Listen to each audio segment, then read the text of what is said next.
Bismillahirrahmanirrahim. Assalamualaikum warahmatullahi wabarakatuh.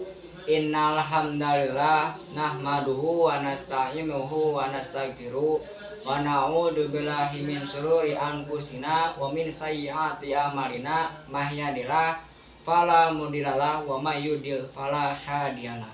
Asyhadu alla ilaha illallah wa asyhadu anna Muhammadar Rasulullah. Amma ba'du. Pertama-tama, mari kita semua panjatkan puji syukur kepada hadirat Allah Subhanahu wa Ta'ala yang telah melimpahkan rahmatnya kepada kita semua. Tak lupa sholawat dan salam semoga tercurah kepada junjungan kita Nabi Muhammad SAW serta kepada keluarga dan sahabat-sahabatnya yang mulia.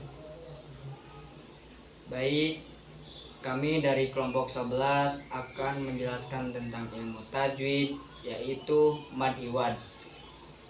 Sebelum kita ke pematerinya, izinkan kita memperkenalkan terlebih dahulu. Perkenalkan, nama saya Syamil Sayyafi dengan NPM 241063110194. Dan perkenalkan, nama saya Sobur dengan NPM 241063110118.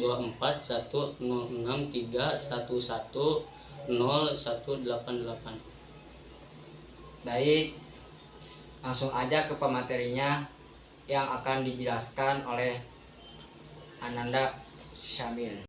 Baik, saya akan menjelaskan tentang ilmu tajwid mad iwad. Dan pengertian mad iwad itu merupakan salah satu hukum tajwid yang berkaitan dengan cara membaca huruf-huruf dalam Al-Quran. Secara etimologis, kata mad berarti panjang, sedangkan iwad berarti pengganti. Dalam konteks tajwid, mad iwad terjadi ketika seorang pembaca berhenti pada tanwin fathah di akhir kalimat. Dalam hal ini, tanwin yang seharusnya dibaca pendek dengan bacaan panjang. Ada ciri-cirinya mad iwad, yaitu ada 3. Sumber hukum, panjang bacaan, penerapan.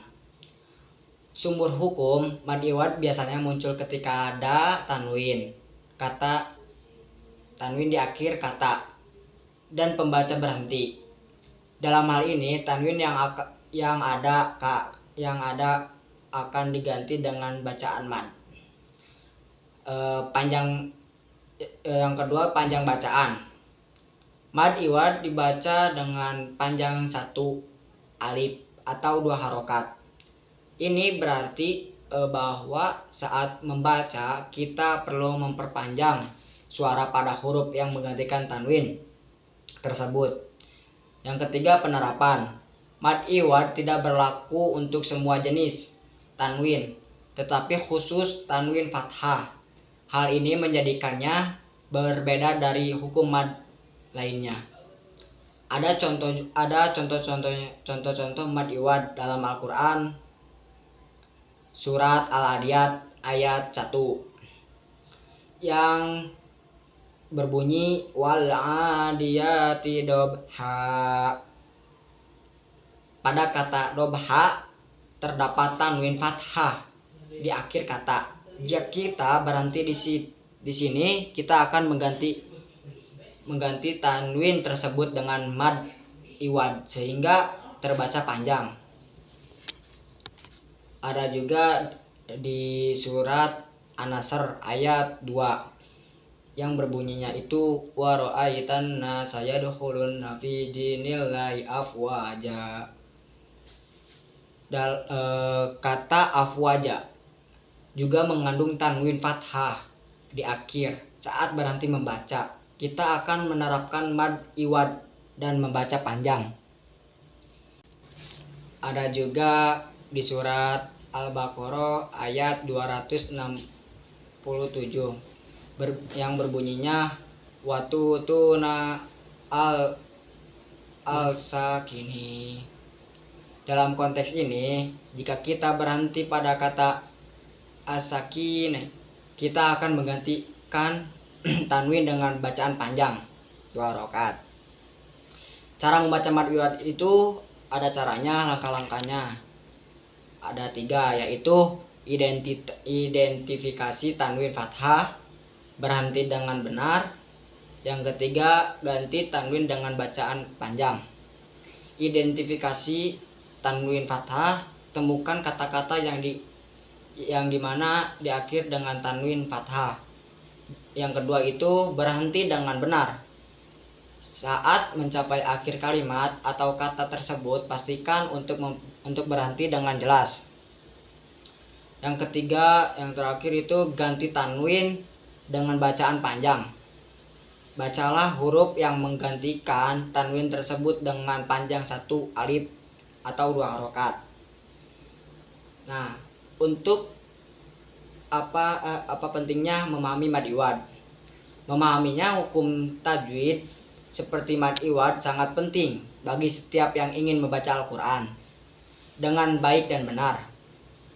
Bacaan yang tepat tidak hanya meningkatkan keindahan dalam membaca, tetapi juga menjaga makna dari ayat-ayat Al-Quran agar tetap akurat.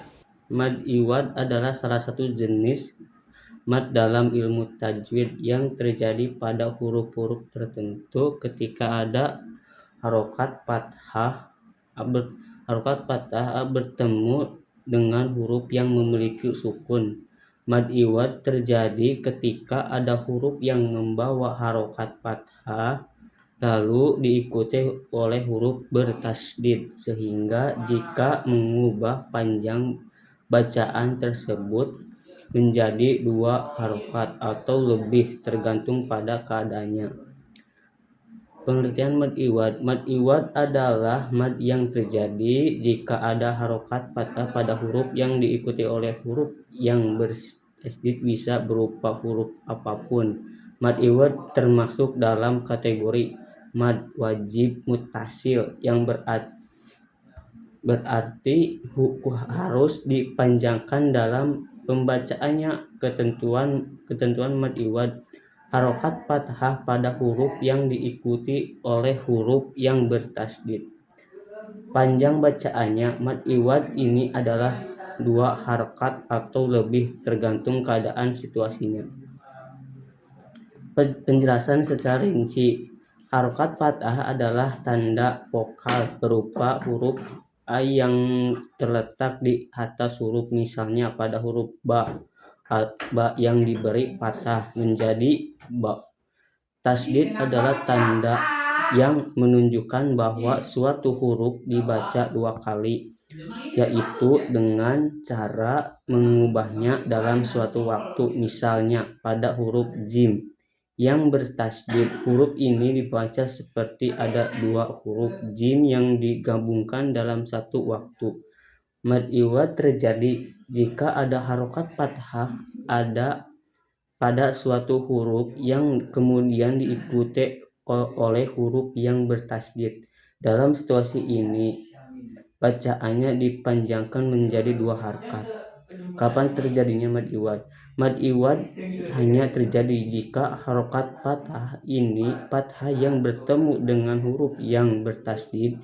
Biasanya ini terjadi dalam kata-kata bertasdid, dalam kata-kata tertentu dalam Al-Quran. Mengapa mad iwad penting? Mad iwad adalah salah satu bagian dari ilmu tajwid yang harus dipahami dengan baik, karena keliru dalam membaca mad iwad dapat menyebabkan perubahan maka atau kesalahan dalam bacaan Al-Quran. Karena itu, mematuhi aturan mad iwad sangat penting untuk menjaga kesaihan bacaannya. Baik, sekian dari kelompok 11 yang sudah memaparkan tentang hukum tajwid mad iwad.